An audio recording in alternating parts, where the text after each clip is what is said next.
Hi, David Odell here with Odell Complete Concrete. We're just arriving at the job site. This is day 3 here in Long Beach, California. This is a really old part of Long Beach. This concrete right here that we're demoing right now is about 100 years old. And I wanted to show you how they used to do it over here. As you can see all these tool joints in it? These are like 18-inch centers, all hand tooled. You don't really see that anymore on the concrete that they use today because there's a big difference in the concrete. And here's the difference. Let me show you this. The way they used to do it back then, 100 years ago around this area, they put this base down, which is not a very strong base. It's pretty, you can see that, how it's, look at that, you can crush it basically in your hand. This is just really low cement. They kind of throw it down as a dry sack and just spread it out. Then they come back, then they throw about a ½ inch of cream over the top. This is pretty hard stuff to surface. And then that lets them put joints wherever they want. And it's a lot easier to put joints in when there's no rock in the way. That's just a mortar mix basically right there with some dye in it. And that's how you can do all these decorative joining. You can see how the surface is flaking. Look at that.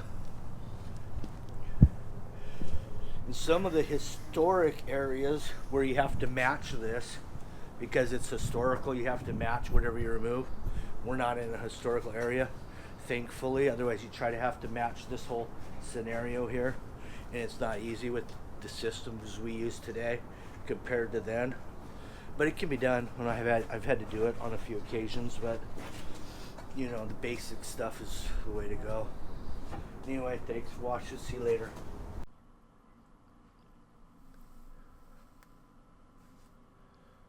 All right, so we're actually, this is the reason this is day 3 is because our second day we arrived here, we had a lake in the backyard because it had rained. So we got here and there was a couple inches of water setting on everything, so we had to vacate the premises and come back a few days later.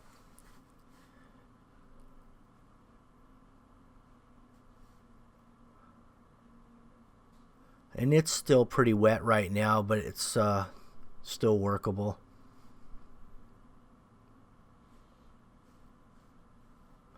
There's some of those Ys going on. And that makes it easier to push a water hose through to clear the lines if you ever need to.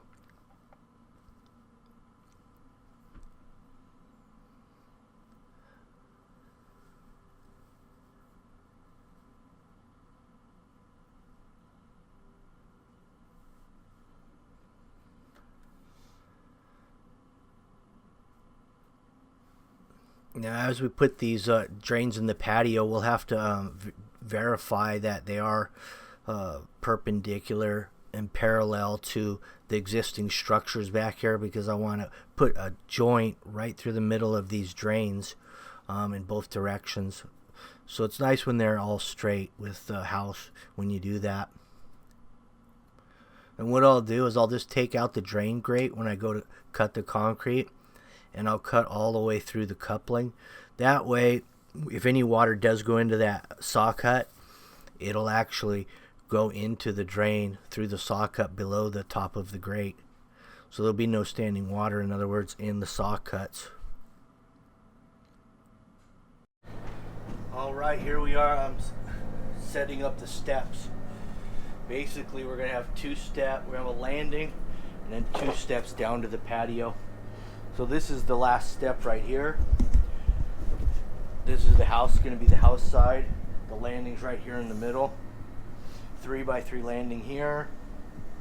1 foot on all 3 sides, stepping off the landing. And then down to the patio. That's it. I just used some screws on this one. Also, I started with 2x8. Ripped it down to 7. We can go, I think, 7 1/4, 7 3/8 max height, step height. So I ripped these down to 7. And then what I'll do is I'll just lower it a little bit below the door to make it fit with slope to the patio elevation.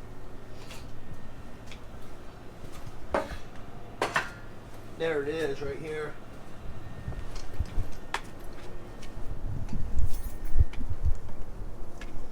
That's your landing. Notice how I dropped it just a little right here, about 2 inches, just to make it fit to patio height and still being within that maximum of 7 3/8, 7 1/4 step height. And then we got to put a little slope here, here, and that's it. So now I'm going to drag that in, slip it around this. I'll probably stack this concrete, stack some of this concrete in here, whatever other debris I may find. But we'll be full depth around the entire bottom step. And then we'll even run some rebar from the patio slab. This is all monolithic pour. So we'll run the rebar right into this step.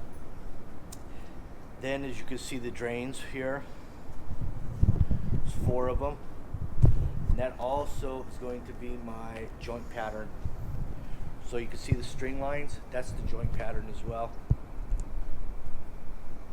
So this whole landing and steps fits within one section of the saw cut pattern or joint pattern, which is good because you're not going to run a 3/4 inch deep joint through 4-inch concrete through 2 feet of concrete and expect it to crack there. So we're going to have the joints on the outsides of this thing. All right, that's it.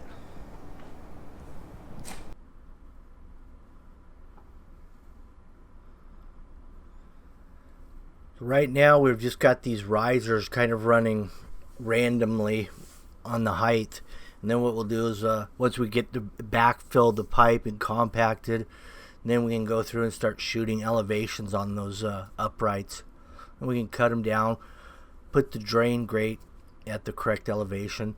What most likely what I'm going to do on all these grates is I'll set all the grates level 1 inch below the entire perimeter. And also that'll be 1 inch below my high point, which runs in between all the drains.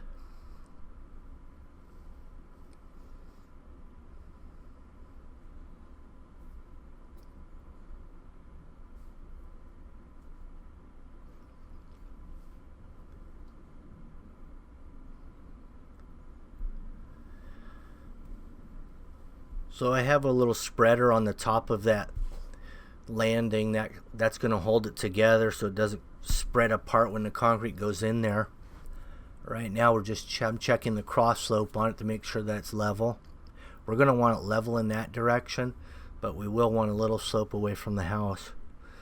Now with that broken concrete we removed from the driveway and the AC pad, I'm going to stack it along that perimeter, and then I'll backfill the middle with dirt.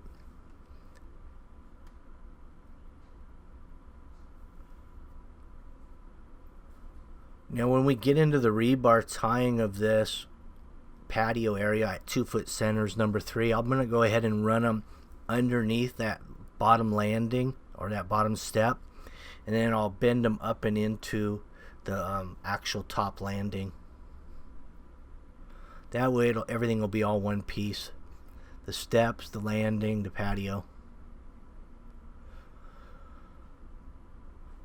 What can happen a lot of times when you pour these separately and you have a porch or steps protruding into the patio, you could get cracks off those corners, which is not going to look real pretty for even a joint pattern off those corners because it's very narrow up there in comparison to the patio.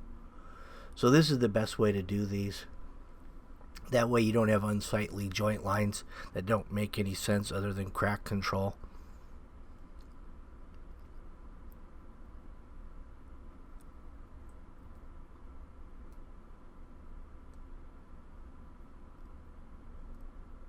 So now we have all the drains cut to elevation in the patio area.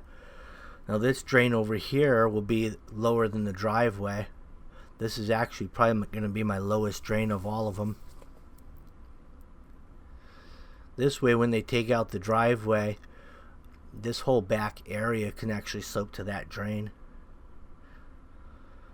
Now over here in the side yard, we're going to be below the bottom of that gate, of course.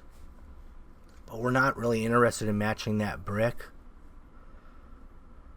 Although it did work out so that it was fairly level with that brick that was there on the other side of the gate.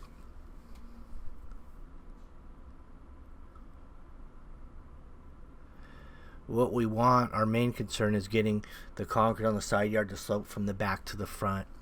Or even level is good with a little bit of cross slope that'll hit those drains in the planter. Now this area will never be walked through because the air conditioner is going back exactly where it was, and it'll block this corridor off. But it'll be a lot cleaner.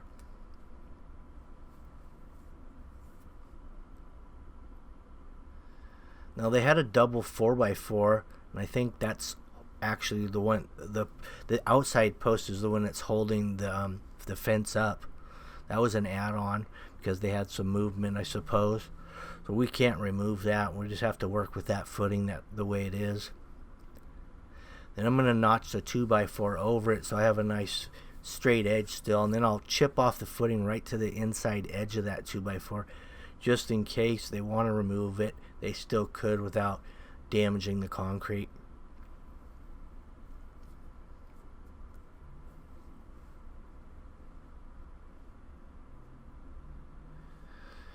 Now that's pretty much how the entire outline of this patio is going to be. It's just a big square. And it's about, I think it was 22 by 22, right around that ballpark.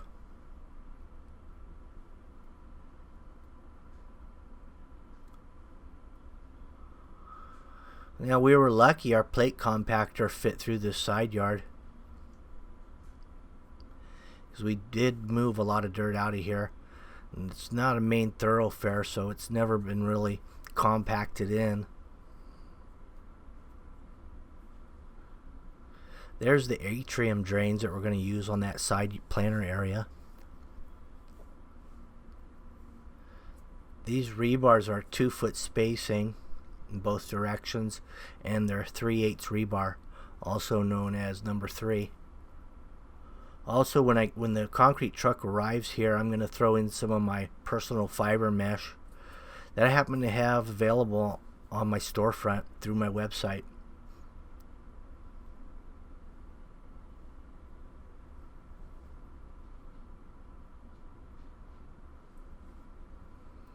I like to add about a ½ pound to 3 pounds per yard. Typically when I'm doing a broom finish, I'll do about a ½ pound per yard of concrete. If I'm doing stamped concrete, I can go up to 3 pounds, no problem. But anyway, thanks for watching this video. Make sure you stay tuned for part 3 because that's the pour day. Hit the subscribe, hit the bell, get notified when I upload. That way you'll be on top of these 3 parts. Thanks.